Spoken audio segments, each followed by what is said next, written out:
Hey, so this is Yohei from 8 Values.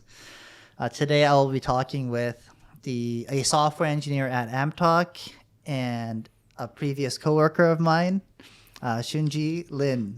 Shunji, thank you for coming on. Oh, thank you. Thank you for having me. Nice to meet you again. So Shunji, I want to start off with our previous work relationship. All right. Yeah. So used to be you onboarded me to the company that I used to work at. Yeah. Yeah.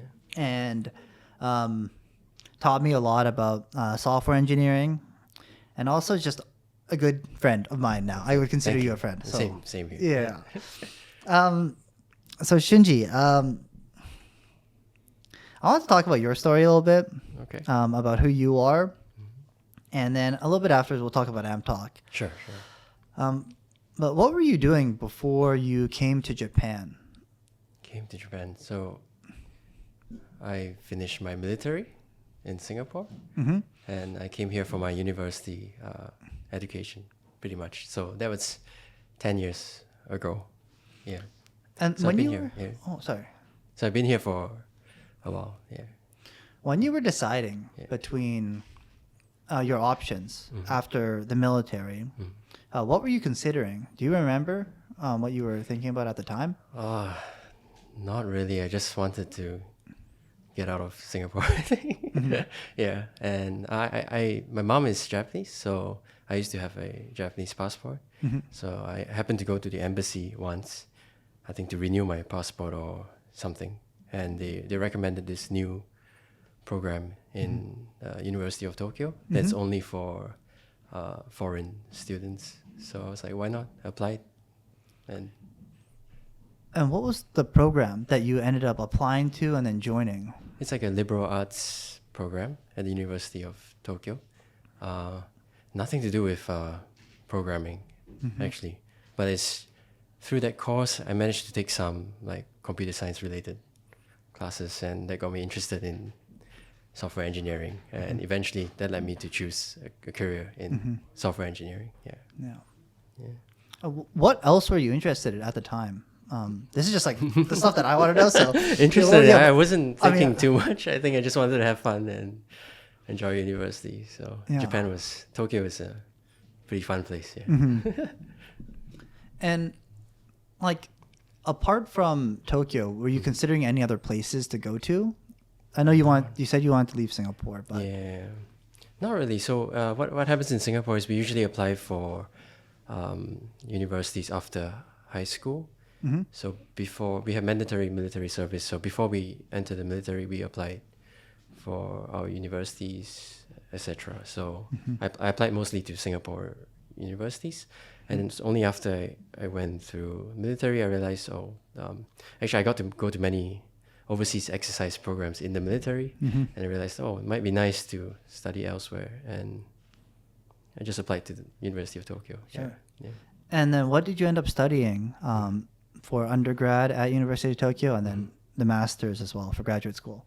Yeah, so it's a bit complicated. It's a liberal arts program. Officially, the title is Environmental Science, programs in English at Komaba.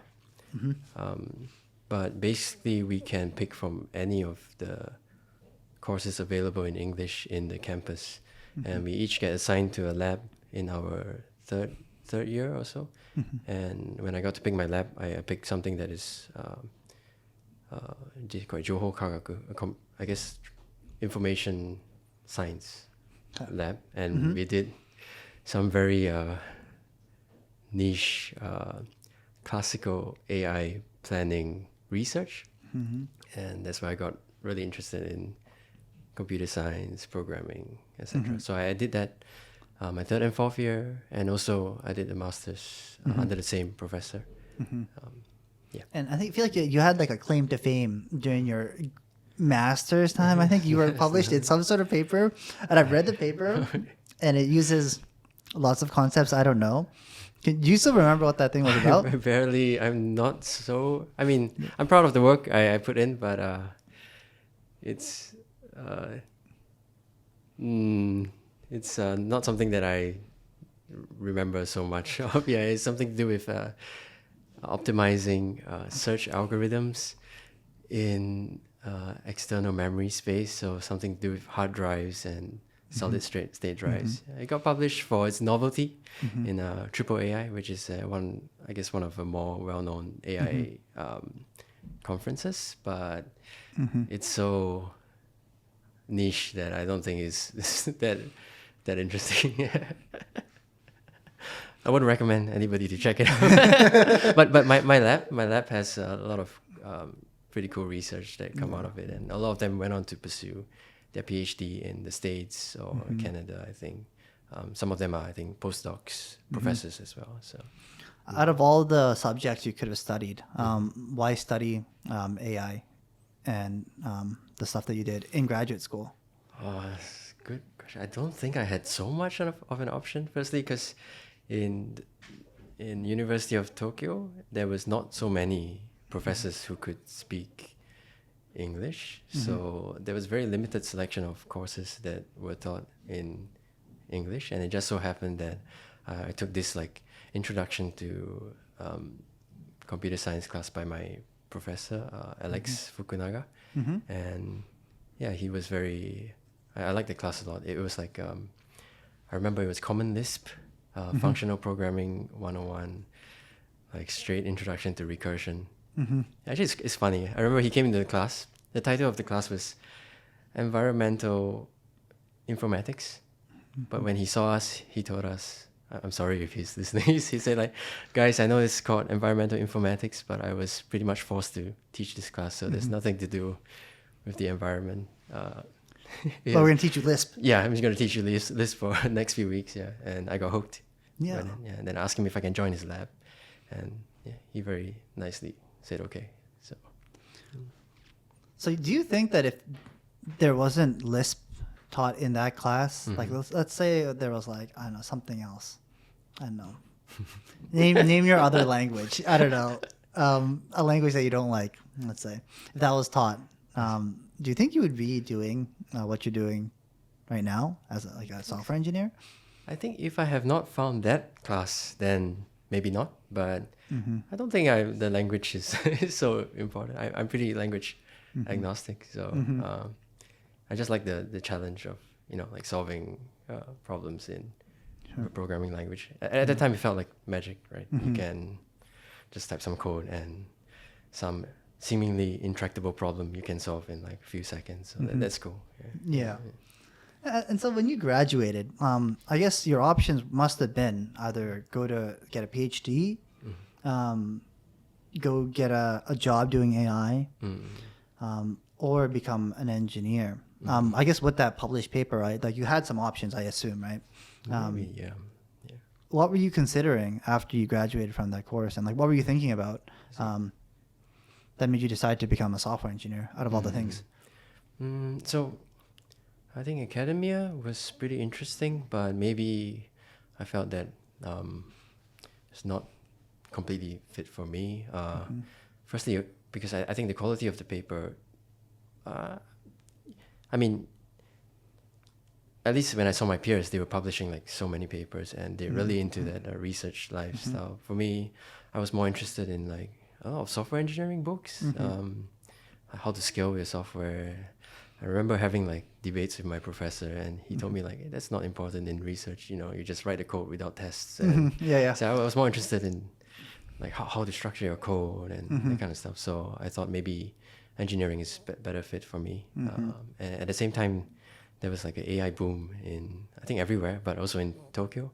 So many companies were raising funds by pitching, AI solutions, like deep learning solutions. I don't know if you remember, I think 3 years back, it was a huge boom, right? So there are many of those interesting startups, and I applied to a lot of them, yeah.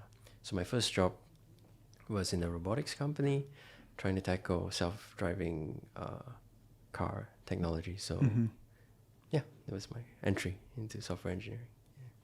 So the very first job did you join thinking that you were going to work on AI problems, or did you join knowing that you were going to be like a software engineer, like maybe web dev stuff or something different? So not web dev, but I thought I'd be working at the intersection of like software and AI. So of course they have researchers in that, or more senior engineers in that company. And as a junior engineer, I thought I would be just implementing some of the AI solutions that they had. Yeah, not web dev, but yeah, somehow they needed a. Well, do you want to go into the web dev like story? I mean, I guess we can, but I mean, I'm here to learn about you. So I mean, whatever you want. So yeah, like I think like almost every technology solution needs some kind of interface, right? So somehow, I think I was at that company and we were building this like dashboard for the drivers to collect information when they're on the road, and they had no one to build that the web interface or just a UI interface, and somehow I got assigned, and I think that's where I started like into the full stack web dev space. Yeah, but it was completely by accident. I thought I'd be doing more like I don't know, systems or C++ type of work, which I was more familiar with. Yeah. Which is what you were doing, right? The C++ stuff. Yeah. Yeah. Okay. And you've had now some experience as a software engineer, and I think a lot of like web dev stuff, especially lately. What keeps you going? I think I like working with people, and I think like in software engineering, maybe the impression people get is you work alone a lot, but at least a lot of my work right now is I'm talking to customers, not directly, but gathering feedback from customers through chat or talking to the product managers, talking to my CEO, CTO, working with my other teammates to figure out how to implement a feature, right? So I like that collaborative process, and I like solving problems in general. So I think that's what keeps me going. Yeah. And so, if you like think about your own particular style as a software engineer and as somebody that is collaborating with other people, how would you describe your own style as a software engineer? Style. There is such thing as a style, but like as anybody that does anything, I feel like there is some sort of style, right? With any activity. Do you have a particular style that you would? Or just like, what do you do? What do you value? I guess might be another way to rephrase it. But how do you go about it? I see. I think for me, at least for me and in my current team, right? I think we value improving the processes for communication quite a bit. So we try not to be too dogmatic about how we do things, and we always trying to evaluate like, are we doing things in the best possible way, effective way.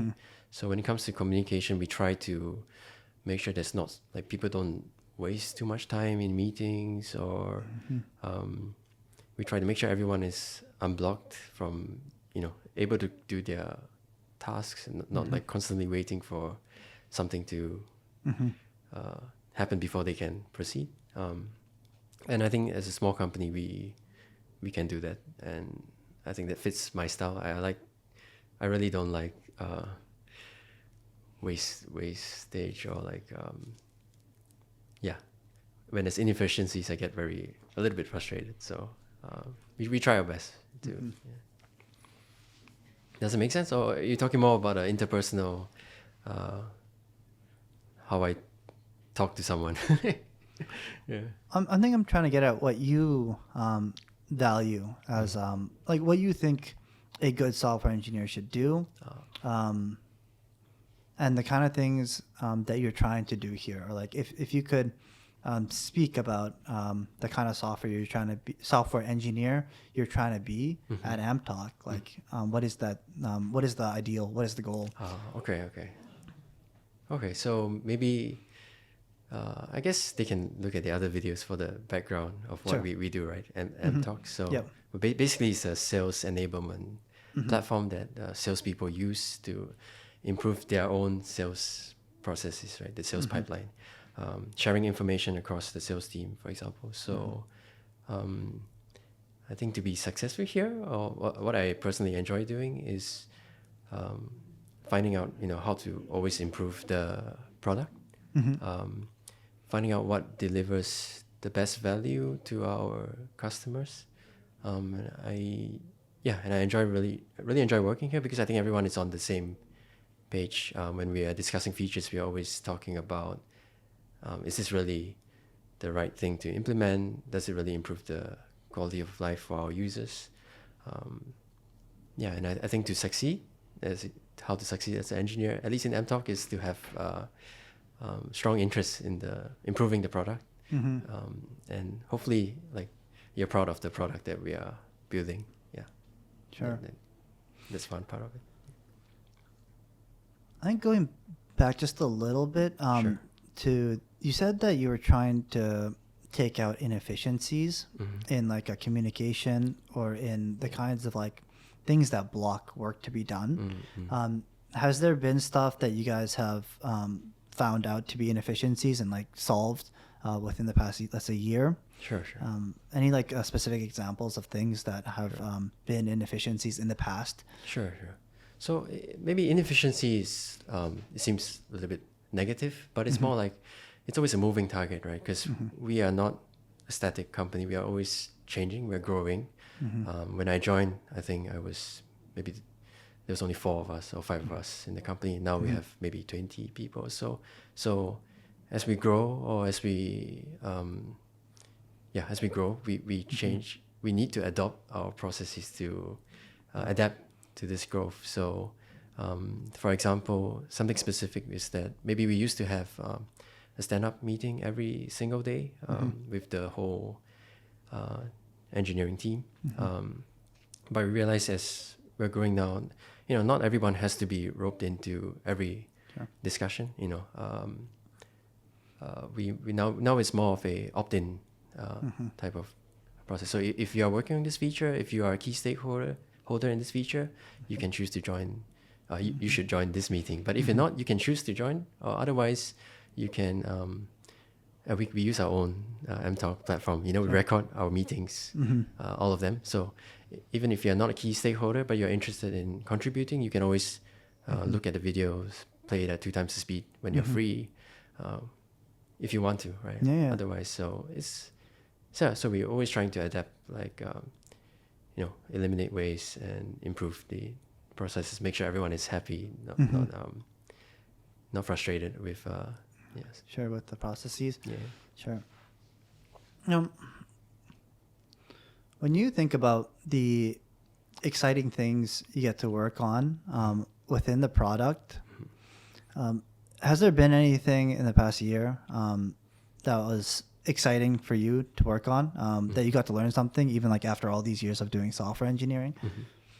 So I'm working on one currently. I can't really say so much because it's not really. Sorry. Yeah, okay. No, but yeah, definitely. Maybe I can't go into the specifics, but it's I think we're a startup, so when I joined, we only had a handful of users, handful of clients, and now we have like in the thousands, I guess. So as the system scales, right, definitely the challenges also scale, and maybe initially I was only focused on making sure the front end works well, but recently I had to work more on like making sure our queries scale properly, or what else I can talk about. Our infrastructure is like there's proper type validation, for example. And let me think of a better. It's hard to give I think it might be kind of hard because you don't know what you don't know if you're allowed to say because it's not released yet, right? Okay, in which and case, it's also hard because like we have features we release like every week, so there's always like a new feature being released. So I wouldn't say like there's this one feature that is was super fun. All of them are really interesting because they all solve like the clients' pain points. And I've been interviewing some of the team at amptalk today, and there was a lot of talk about DDD and clean architecture and stuff that I've heard you talk about quite a lot when we worked together. I also heard a lot about focusing on process instead of, I guess, what's called being blameless. I heard this was your contribution to the values at amptalk, the blameless. I heard this from Inose-san today. I see. Can you talk a little bit about what these things mean and like why they're important to you? Specifically, let's go one by one. The first one would be just like DDD as a approach to software. What drew you to DDD initially, and why do you think it's good? So, DDD, domain-driven design. To just give a little bit of explanation, I guess when you search up domain-driven design, a lot of articles may focus on the technical aspects of how you structure your code, how you separate your interfaces from your business logic, your repositories, whatever. But I think when we say DDD, we are more referring to the how to say, not the technical part, but the processes part, right? So how do we talk about our code in a way that is understandable for non-engineering stakeholders, right? So like Inose-san, like our CEO or salespeople. And the basic idea is that we have this ubiquitous language where we define all our business logic terms in a way that is how to say, understandable for everyone. So there's no different terms for the same thing. Like if you look at the code base, at least if you look at the business logic portion of our code base, you will see that a salesperson will be able to identify like what this use case or what this module is doing because of the way we express the terminology. So I think that part is what is most interesting for me, because in the past, maybe at bigger companies, I realized there's a lot of gaps in communication between the product manager, the designer, the engineer, just because we don't know what we are talking about exactly, right? And because our terminology is not defined properly. So when you look at the code, it looks like it's like business logic mixed with a lot of technical logic, and it gets really messy. So we try to make sure our business logic is very clean and easy to understand for everyone, and that makes communication easier between different parties. Yeah. How does like DDD get implemented in practice at, let's say, somewhere like amptalk? You said that you want a ubiquitous language where people can communicate with each other. But I guess there is a connection between what that language describes, right, and the actual code. Can you speak a little bit or describe a little bit how amptalk does DDD? Sure. So I think that ties back to the processes. So in DDD, they have something called event storming, which is when it's like war gaming for the stakeholders. So like a designer, maybe the CEO, an engineer will come together, and maybe even the customer, right? And they may talk about a feature, and they start doing like a flow chart on the whiteboard. So here, you're not allowed to talk about technical details, right? You're just making sure like how a user may interface with this feature. Everyone knows in that meeting. So, and then that's where you derive the terminology from.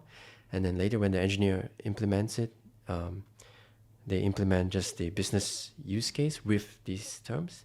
And then all other like technical details, like, where you store the data, how you store the data, which database you use, those will be interfacing with the business logic. So they depend on the business logic instead of the business logic depending on those technical details. So we try our best to isolate the business logic. So at least in the code base, hopefully you will see a portion of the code base that you look at it and it's like, okay, I know what's going on. I know what this use case is, what is the customer expecting when they trigger this use case, for example.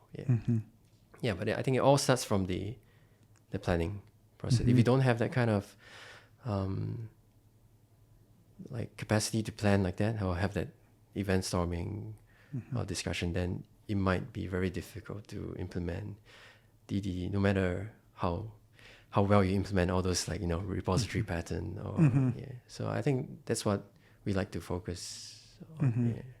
Does it make sense? No, I think it does. I feel like DDD can be like a set of like patterns that are used to implement DDD, but I guess there is this aspect of having this like ubiquitous language, which is like just like shared common knowledge, I guess.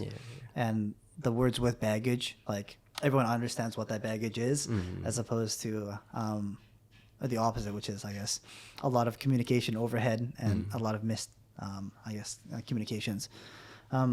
I guess the other thing was also a focus on process as opposed to like blame.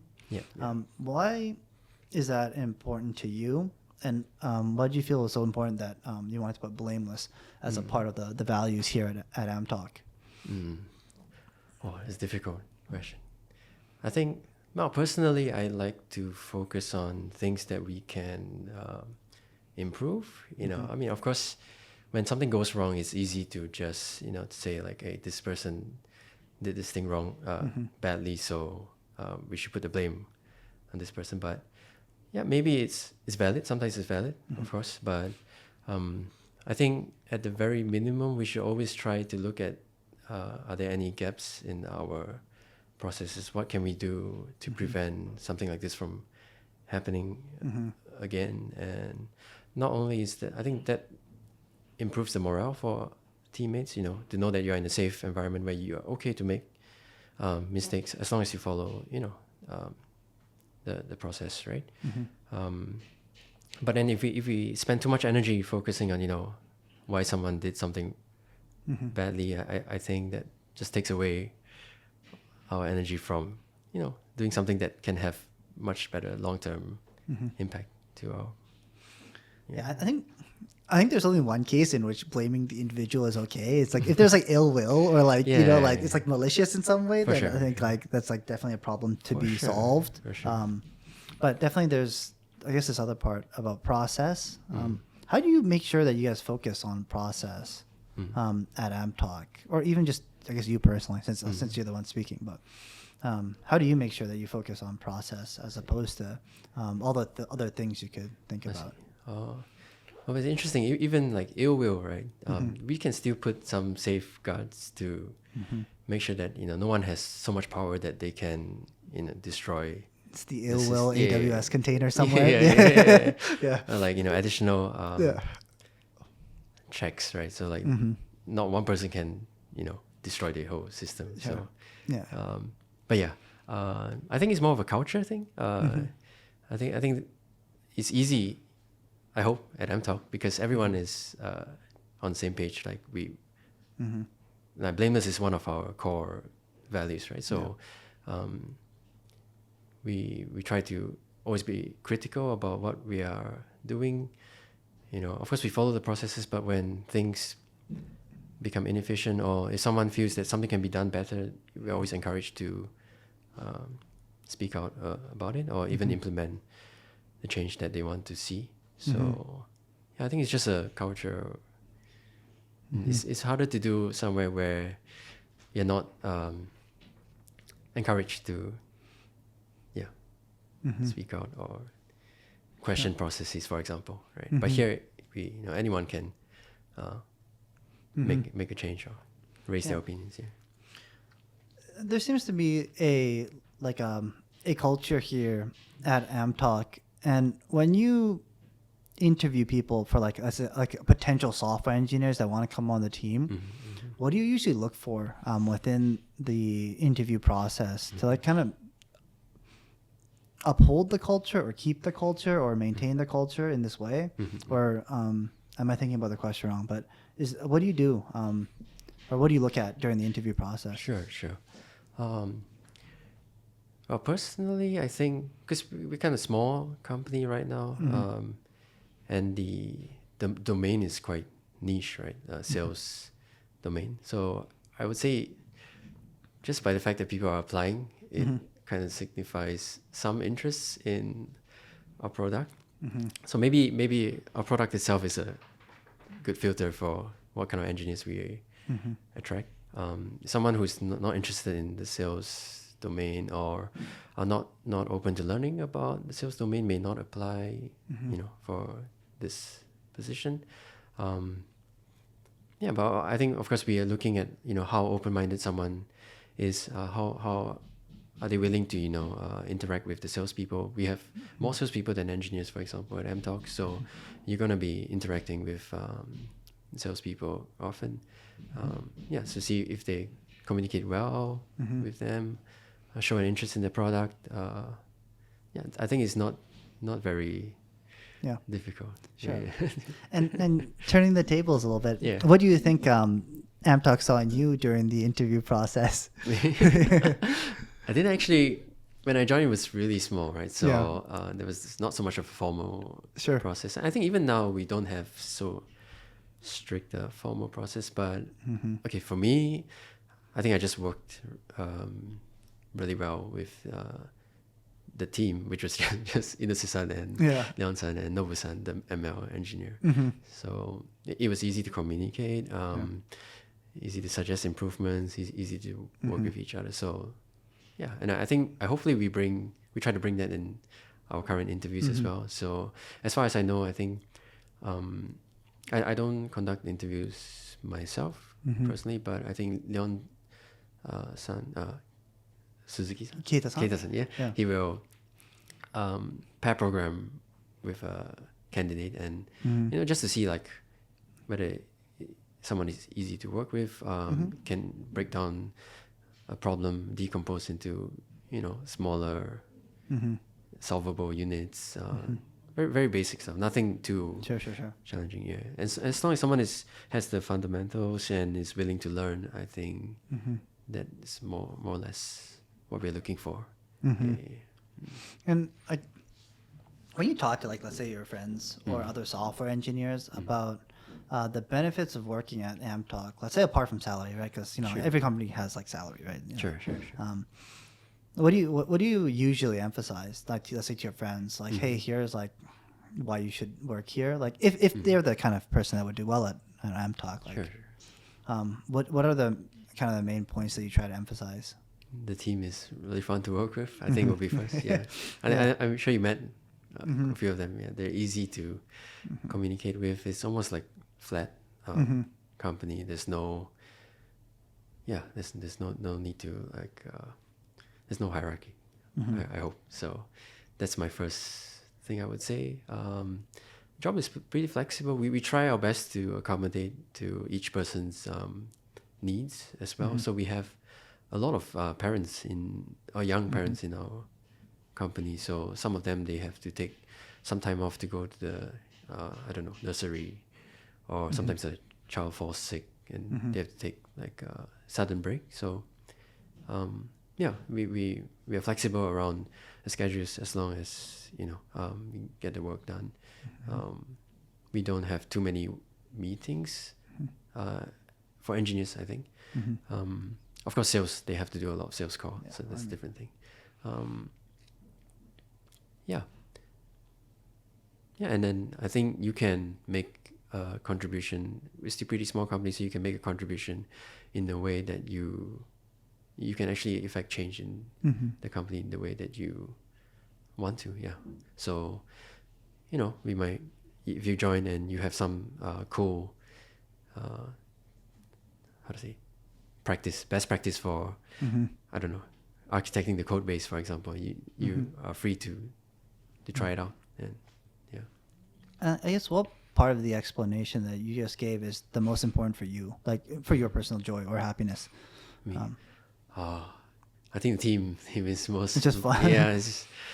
I mean, because you're gonna be working with them, 5 days a week, so you can spend a lot of your time working with people. So you want to make sure that they're fun to work with and they're nice people. So that's really important to me. So for 8 values, right? Like I do like the profiles, I do the interviews, right? I'm like, I think the main thing for like any company is like, do you like the people that work there? Right? It's like the most simple thing, but that is the most important. I guess on the flip side, like, are there like is there a certain kind of person that doesn't do well at amptalk? Like, let's say somebody like wouldn't be a good culture fit, or like just wouldn't be happy here. Like, we're not making value judgments about if it's bad or good or bad, or you know, like those kinds of judgments. But like, is there a kind of person that like probably wouldn't be very happy here if they applied and like got in? Well, I think maybe that's up to the person to decide once they. I hope it's fun for most people, but of course, like realistically speaking, we are a startup, right? So there are some constraints, right? Maybe you know, pay or maybe things can be a bit loose sometimes. We're moving so fast, right? So it's not. We may not be able to provide that kind of security that maybe a bigger company can provide. But I'm pretty sure if someone applies to a startup, they know that that is the part of the package. So, I don't know. I think our tech stack is pretty standard. Like we AWS, TypeScript, JavaScript, Vue. So maybe if someone like doesn't want to work in Vue, for example, then there's nothing much we can do, right? Sure. Yeah. So, yeah, but I think as an engineer, if you're willing to do full stack at a startup, and you enjoy working with cool people, I think it's a fun place to work. For sure, yeah. Do you think people should have an interest in sales before they apply, or can it just be something that they learn on the job? Like, I feel like, I don't know, there's like interesting parts about every like domain, I think, but I think from what I've heard today in the interviews and stuff, like it'd be like the potential candidate should have an interest in the product, right? I think that is like a big part about interviewing and like getting hired here. Is this something that you can develop on the job, or is it something that like you think you should have beforehand? Sure. So for me, I didn't know anything about sales before. I know there's integral for every company, and there's always a sales department in every company I work at, but I never knew I've what seen was... those org charts. You never know what's going on in sales. So I think for me, it was not so much the sales domain, right? It's more that we have a product that has some users that are quite satisfied with it, and I was interested to see how they're able to make, or like someone like Inose-san, who is an expert in that domain, how is he's able to create something that positively impacts the clients, the customers. And I was interested in seeing how that maybe the process itself. And then of course eventually when I'm working on this product, then I learn all about sales, and there's something called like Salesforce, like the very popular tool, which is the more you learn about it, the more you realize it's very powerful and it's used everywhere. So it's definitely interesting. I wouldn't say you need to have a sales expertise before, but if you're open to learning about the product, then that's good enough. But if you're someone that never wants to touch Salesforce, then you might have a problem when you're working here. What else? Oh yeah, and also we use the tool not just for sales. It's basically an archival platform, so we use it to share the sales calls within the team as well. We can even share our internal dev meetings or any tech talks within the team with that platform as well, with our platform. So I think if you're working on it, you definitely gain an interest, hopefully. So okay, like specific example, I can sometimes see like the clients may say, oh, this feature is really useful, thank you, right? Or the client may say, oh, this feature, I wish there's some improvements, right? Whereas in the past, it usually be like product manager telling me that that's what the client said, right? But now I can like just see the video and I can see them saying that in like yeah, and it's different. Like you actually feel how to say, a bigger impact. Yeah, so you can actually see them like talking about your feature. Yeah. Yeah. And we, apart from our platform, we have direct channels to our customers as well. So, yeah, I'm pretty sure if, as long as you're open-minded and you're willing to learn about sales in general, you definitely get to know a lot about sales enablement in general and about our platform. Yeah. And I guess you said it was a startup, right? And with a lot of changes and it will continue to change. What are some of the biggest changes that you've seen since you've been at amptalk? Oh, we used to, when I joined, we used to be in this like really shoddy, sorry, that's like really shoddy like apartment in Ibiza. Yeah. It was a good location, Yeah. but it was so, like everything was breaking down. Those are the good times. It's good times, yeah. Then Low communication overhead, right? That's what they call it. Yeah. So we moved a slightly bigger office, but still, it was above like a tenya, the tempura. Yeah. So you can smell like into the vents at the balcony. You can smell the tempura. So, but now we have I think you saw the office is 3 times bigger. So within It's massive. It's huge. Yeah. Within a span of 1.5 years, we've moved like No. locations. So, and our team, of course, we grew our team from, I think just for when I joined to now, maybe 20, not including all the part-time and administrative stuffs. Yeah. Yeah. I think that would be the biggest change. Yeah. Yeah. I feel like talking to Inoue-san today, he said that the first press release, things have been going like quite well. Like there wasn't like a really like a super tough time at the beginning. Maybe to do some hiring and stuff now. What do you think has been the key to amptalk's success so far? I think you guys recently raised your Series A as well. What do you think is some of the keys to the success here? Of course, the engineering team I think it's great. Keita-san, he's really fantastic CTO.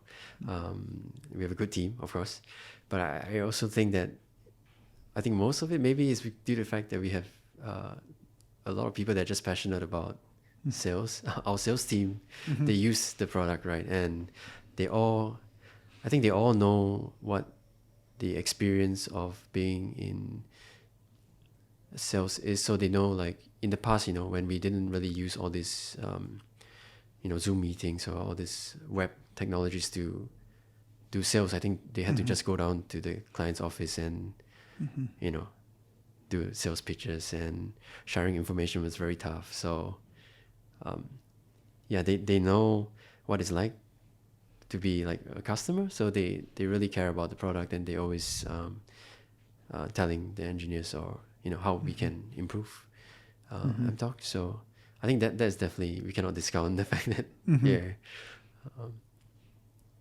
I think that's not that, just lucky to be in a good team. And like for you personally, what are your goals? I guess at amptalk, like, do you have any like big picture stuff that you really want to get done here? What you really want to like maybe learn, or kind of a role that you want to fill? Like, is there something, some goal that you have in mind that you want to share with your friend? Sure. Not specifically a goal, but I think, I always like the challenge of being in a small company and seeing, like, I guess, kind of cliche, but the fruits of your labor. Right? It's very obvious compared to, when you're in a big company, sometimes you implement something and it takes forever before you actually realize what you did had any impact. So, but I've never really, I worked at a couple of startups, but I had, I had a good experience, of course, but I always feel like things can be better. And I think through my experience here, I realized Also through meeting Ino-san, Keita-san, and the team, I realized like like team building and just interpersonal relationships and communication. Those are really, really much more important than I thought they were compared to the technical stuff. So I think for me, my current goal is just to become better at some of those skills, maybe. Yeah. And Shinji, you moved from. I'm just gonna go back to Sure. just like I think Tokyo in general, and I guess just life. But you have been in Tokyo for a while now. So you said, you say how many years was it again? 10 or maybe 11, 10 years. 10, I think, yeah. 10, 11 years. Yeah. Yeah. What do you think about living in Tokyo? What keeps you here? What do you like about Tokyo? Yeah, Tokyo. Yeah, this has everything, I think. I live a little bit on the outskirts of Tokyo, Machida. So, it's like 1 hour to Shibuya. But if I go the other way, 1 hour, I go to somewhere like Hakone, where there's all the onsens, you see the mountains. You can go to like, where's that? Enoshima, you can go to the beach. So I think you can do, there's always something for everyone. I feel. And personally, I really like the music scene in Tokyo. So I'm always trying to visit some random jazz bars, and they're everywhere in Tokyo. Almost every station has some underground music bar where people are just playing music and you can enjoy. And I feel like just because Tokyo is such a dense city, there's almost like if you're into some kind of subculture or into some kind of activity, you can find a community for it. So I think that's the main appeal of being in Tokyo. Yeah. And what's the best jazz bar in Tokyo? Oh, that's subjective. One I like really now is a bit maybe not so accessible. It's in Komae. Okay. It's called at ADD 9th 9th. Okay. Yeah. There's a lot of I think Wednesday, Thursdays, and Saturdays they have a jazz session. Anybody can go and play and sing. They have a lot of very passionate, slightly older but very passionate like musicians and vocalists. So it's fun. What do you usually play in terms of the instrument that you play? I play the bass. Yeah. Is the bass? Yeah. Okay. Yeah. And is there a specific kind of music you like to play? Mostly jazz, but I listen to, Do you like jazz? Me, not really, to be completely honest. Actually, there's one really near your place. We have to go. Yeah. Yeah. But maybe if I go with you, and Yeah. I might actually like it. But I don't spend that much time listening to it in my spare time. But I think it's because I don't play. Do you think it changes once you play an instrument and you know the intricacies of whatever it is that the person that you're listening to is doing? Maybe. Yeah. But I'm sure there's like people go to like rock festivals here in Japan too, right? Yeah, a lot of like famous, what do you call it, Fuji rock, and so I think there's something for everyone. Yeah. And is that sound? yeah. Yeah, so I guess you've been now living in Tokyo for quite a long time. When you look back at like what you've learned about living in Tokyo, would you have done anything differently in terms of how you went about things? Oh, it's a very, very big question.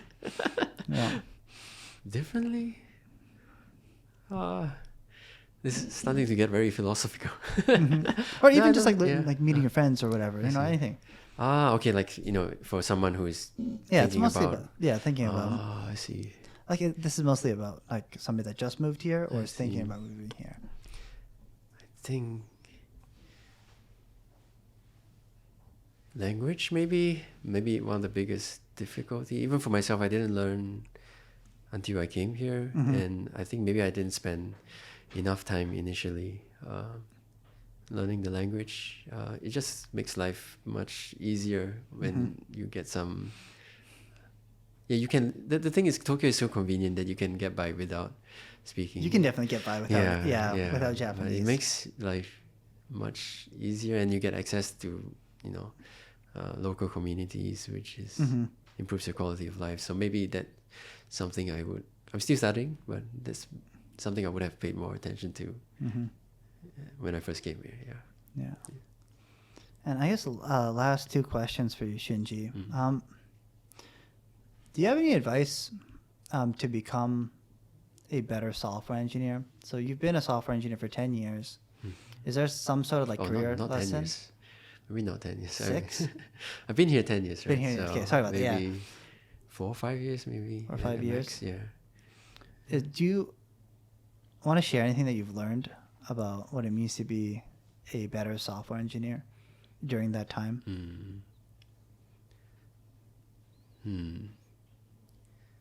I think just, at least for me, I don't know, other people might have different paths, but I think I'm just curious to learn, keeping an open mind. Yeah, like in web dev especially, is not so much, we're more of generalists, right? We have to learn whatever comes our way. The technology is always changing, right? So yeah, just keeping an open mind. And also maybe you can get overwhelmed by too much information. So yeah, what's a good advice? Maybe just be more like assured in your abilities. Yeah, I mean, there's always something to learn, right? So it's very easy to fall into that trap where you feel like you're not capable because you don't know X technology, for example. But yeah, as long as you have a strong foundation in some core technologies and you're willing to explore other technologies and you're willing to learn on the job, I think you'll be fine. Yeah, that's all. And then maybe I think people are just looking for someone who is easy to work with, right? So apart from tech skills, you'll just be a nice to work with person, and I think you'll be fine. Yeah, It'll get you pretty far. yeah, well, hopefully. Yeah. That was Shunji Lin from amptalk. Shunji, thanks for coming on today. Thank you for the interview.